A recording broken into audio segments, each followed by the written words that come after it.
नमस्कार दोस्तों। आज हम जिस मूवी की बात करने वाले हैं वो मूवी आपको बहुत ही ज्यादा पसंद आने वाली है।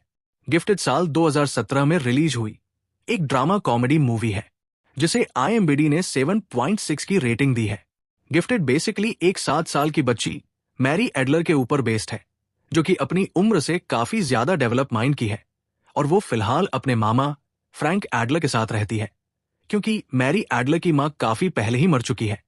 इसके अलावा इनके पास एक फ्रेड नाम की कैट भी है जिसकी एक आंख खराब है।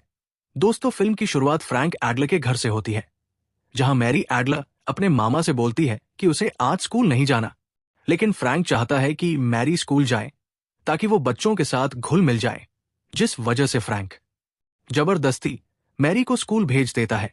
लेकिन मैरी जब अपनी क्लास में जाती है तो वो अपनी क्लास टीचर मिस बोनी द्वारा पढ़ाए गए पैटर्न से बोर हो जाती है, क्योंकि मैरी को वो सब कुछ आता है जो उसकी टीचर बाकी बच्चों को पढ़ा रही है।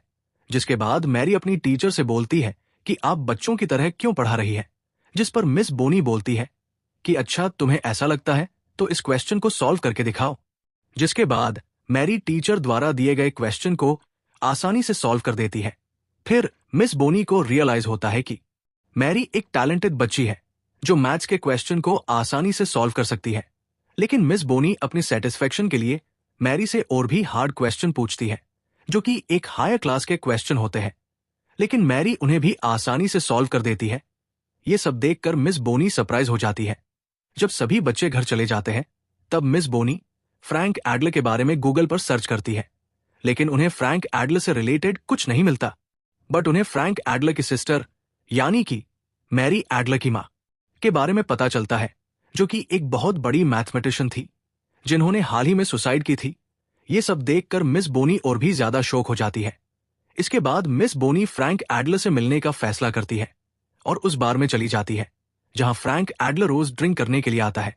जिसके बाद मिस बोनी फ्रैंक से मिलती है और उससे बोलती है कि तुम मैरी एडलर के मामा हो, इसलिए अब तुम मुझे मैरी एडलर से रिलेटेड सारी बातें सच सच बताओगे, क्योंकि मैं मैरी एडलर की क्लास टीचर हूं और मुझे अपने स्टूडेंट से जुड़ी हर जानकारी का पता होना चाहिए। जिसके बाद फ्रैंक मिस बोनी को बताता है कि एक दिन वो किसी के साथ डेट पर जाने वाला था। तब उसकी बहन उसके पास आती है, जो कि काफी ज्यादा परेशान दिख रही थी। उसकी बहन ने मैरी को उसे सौंपते हुए कहा था कि तुम मुझसे प्रॉमिस करो कि तुम मैरी को एक नॉर्मल लाइफ प्रोवाइड करोगे, और ये बोलकर उसकी बहन वहां से चली जाती है। और तब से लेकर अब तक फ्रैंक एडलर मैरी एडलर की देखभाल एक पिता की तरह कर रहा है। ये सब सुनने के बाद मिस बोनी सब समझ जाती है और वहां से चली जाती है। अगले दिन क्लास में जब एक बच्चा दूसरे बच्चे को परेशान करता है तो मैरी परेशान करने वाले बच्चे की नाक तोड़ देती है। जिसके बाद मैरी को प्रिंसिपल ऑफिस में बुलाया जाता है और फ्रैंक एडलर को भी वहां बुला लिया जाता है। जिसके बाद प्रिंसिपल फ्रैंक से बोलती है कि मैरी एक गिफ्टेड चाइल्ड है और हमारे स्कूल में एक नॉर्मल एजुकेशन प्रोवाइड की जाती है, इसलिए हम चाहते हैं कि तुम मैरी का एडमिशन एक स्पेशल स्कूल में करवाओ ताकि मैरी अपनी स्किल्स को अच्छे से इंप्रूव कर सके और फ्यूचर में चलकर एक अच्छी लाइफ जी सके। लेकिन फ्रैंक प्रिंसिपल से बोलता है कि मैं चाहता हूं कि मैरी एक नॉर्मल बच्चे की लाइफ जिए। मैं नहीं चाहता कि मैरी को किसी भी तरह का स्पेशल ट्रीटमेंट प्रोवाइड किया जाए, क्योंकि मैरी एक नॉर्मल बच्ची है। जिसके बाद फ्रैंक मैरी को स्कूल से घर ले आता है, जहां पर उनकी मुलाकात मैरी की नानी यानी कि एवलिन से होती है। एवलिन एक सेल्फ कंसर्न लेडी है जो खुद से ज्यादा किसी को प्यार नहीं करती। इसी वजह से मैरी की मां ने मरने से पहले मैरी की जिम्मेदारी अपनी मां को देने की बजाय अपने भाई फ्रैंक को दी थी, क्योंकि वो नहीं चाहती थी कि मैरी की परवरिश उसकी मां करे और मैरी अपनी लाइफ एंजॉय ना कर पाए। एवलिन 7 साल बाद मैरी से मिलने आई थी, इसलिए फ्रैंक मैरी को बताता है कि ये लेडी उसकी नानी है। एवलिन अपने साथ मैरी के लिए गिफ्ट लाती है और वो मैरी को एक मैकबुक गिफ्ट करती है, जिसे देखकर मैरी काफी ज्यादा खुश होती है। लेकिन एवलिन को देखकर फ्रैंक बिल्कुल भी खुश नहीं होता। फ्रैंक एवलिन से पूछता है कि 7 साल बाद आखिर उसे मैरी की याद कैसे आ गई। इसके बाद एवलिन बोलती है कि तुमने मैरी को कितने छोटे से घर में रखा हुआ है, तुम इसे मेरे साथ भेज दो, वहां पर ये काफी ज्यादा खुश रहेगी और ये अपनी एबिलिटीज को भी अच्छे से निखार पाएगी। लेकिन फ्रैंक एवलिन से बोलता है कि तुम मैरी को अकेला छोड़ दो, वो जैसी भी है काफी खुश है, क्योंकि मैरी अपनी लाइफ को उसी तरह से जी रही है जिस तरह से उसकी मां चाहती थी। ये सब सुनकर एवलिन वहां से चली जाती है, लेकिन एवलिन फैसला करती है कि वो मैरी की कस्टडी अपने हाथों में लेगी।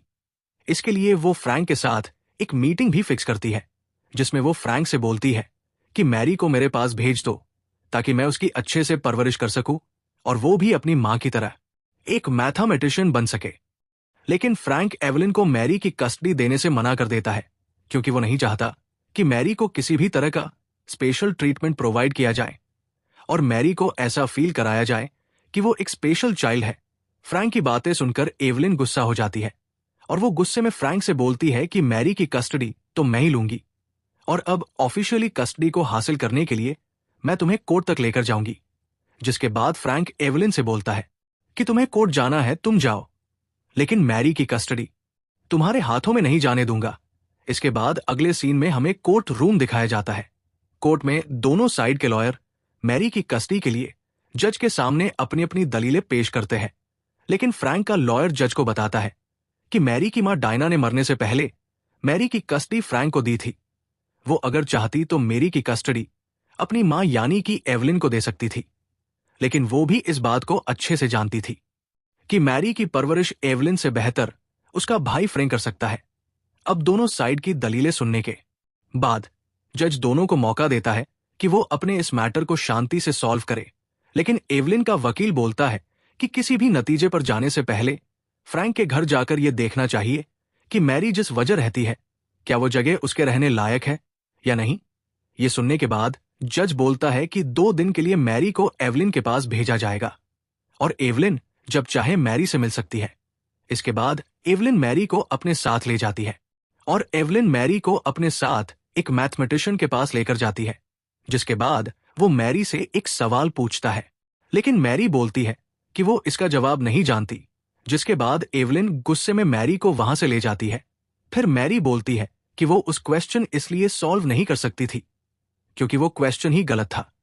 इसके बाद एवलिन वापस से मैरी को प्रोफेसर के पास लेकर जाती है, जिसके बाद मैरी पहले उस क्वेश्चन को ठीक करती है और बाद में उसे सॉल्व करती है। ये सब देखकर वो दोनों शॉक हो जाते हैं और प्रोफेसर मैरी के टैलेंट को देखकर उसे काफी ज्यादा अप्रिशिएट करते हैं। इसके बाद एवलिन मैरी को वापस घर ले आती है, जहां पर फ्रैंक भी पहले से मौजूद होता है। फ्रैंक बोलता है कि चाइल्ड वेलफेयर की एक ऑफिसर मैरी से मिलना चाहती है और वो मैरी से कुछ सवाल जवाब करेंगी कि मैरी किसके साथ रहना चाहती है और मैरी को उनके सवालों का जवाब देना होगा। जिसके बाद चाइल्ड वेलफेयर की ऑफिसर मैरी से पूछती है कि उसे किसके साथ रहना अच्छा लगता है, वो किस स्कूल में जाती है, क्या फ्रैंक उसका अच्छे से ख्याल रखता है या नहीं। ऐसे ही कुछ निजी से सवाल पूछती है, जिनका जवाब मैरी अच्छे से देती है।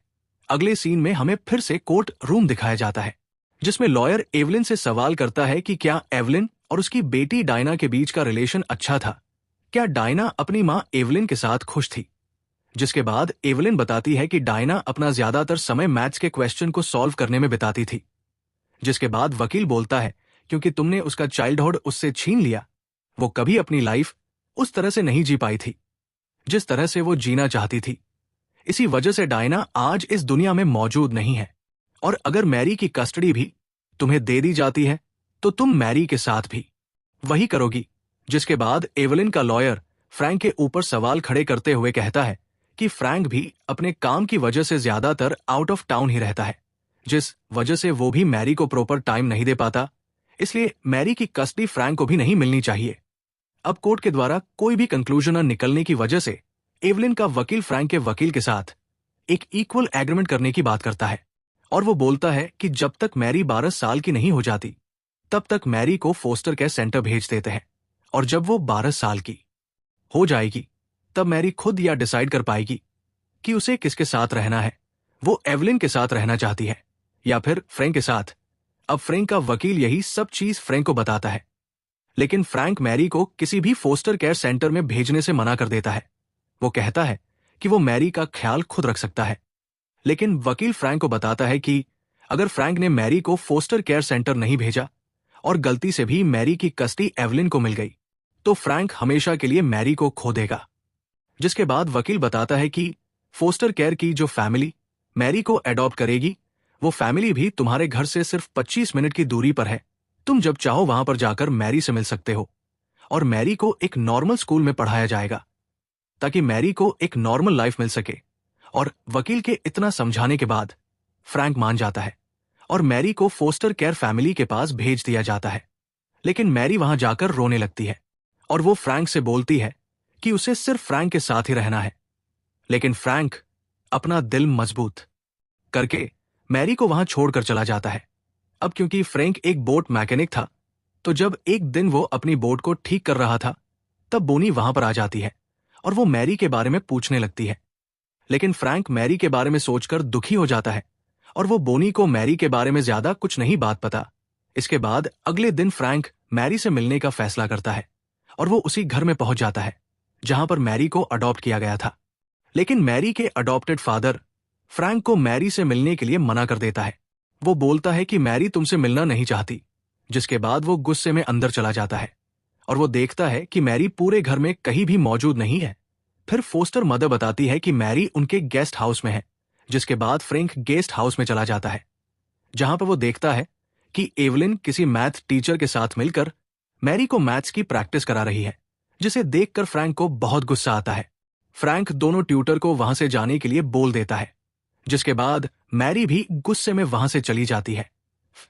फ्रैंक एवलिन से बोलता है कि तुम मैरी की लाइफ को बर्बाद करने के पीछे क्यों पड़ी हो, जिसके बाद फ्रैंक भी मैरी के पीछे चला जाता है। एवलिन भी मैरी के पीछे जाना चाहती है, लेकिन रॉबर्टा उसे रोक देती है, जिसके बाद फ्रैंक मैरी से सॉरी बोलता है और कहता है कि वो आज के बाद कभी भी मैरी को अकेला नहीं छोड़ेगा। जिसके बाद मैरी भागकर फ्रैंक के पास आ जाती है और जोर जोर से रोने लगती है। अब जाते हुए फ्रैंक एवलिन को बताता है कि डायना ने मरने से पहले ही वो प्रॉब्लम सॉल्व कर ली थी, जिसे आप पब्लिश करके अपना नाम बनाना चाहती हो। लेकिन डायना ने मरने से पहले मुझसे ये प्रॉमिस किया था कि मैं उसे तब तक पब्लिश ना करूं जब तक एवलिन मर नहीं जाती, और एवलिन के मरने के बाद ही उस प्रॉब्लम के सॉल्यूशन को पब्लिश करूं। जिसके बाद फ्रैंक एवलिन से बोलता है, अगर तुम चाहो तो मैं तुम्हें वो सॉल्यूशन दे सकता हूं, लेकिन तुम्हें एक वादा करना होगा कि उसे पब्लिश करने के बाद तुम कभी भी मैरी की लाइफ में इंटरफेयर नहीं करोगी और ना ही उससे कभी मिलने की कोशिश करोगी। जिसके बाद एवलिन फ्रैंक की बात मान लेती है और बाद में उस प्रॉब्लम को पब्लिश करवा देती है और अपनी बेटी डायना पर काफी प्राउड भी करती है। अब लास्ट सीन में हमें दिखाया जाता है कि फ्रैंक और मैरी अपनी लाइफ एंजॉय कर रहे हैं। मैरी अपनी लाइफ को अपने तरीके से जी रही है। फ्रैंक भी मैरी के साथ खुश है कि उसने अपनी बहन को दिया हुआ प्रॉमिस पूरा किया। और यही मूवी का एंड हो जाता है। तो दोस्तों, आपको ये मूवी कैसी लगी? कमेंट में अपनी राय जरूर दे और अगली मूवी कौन सी होनी चाहिए ये भी बताएं। मिलते हैं नेक्स्ट वीडियो में। भारत माता की जय।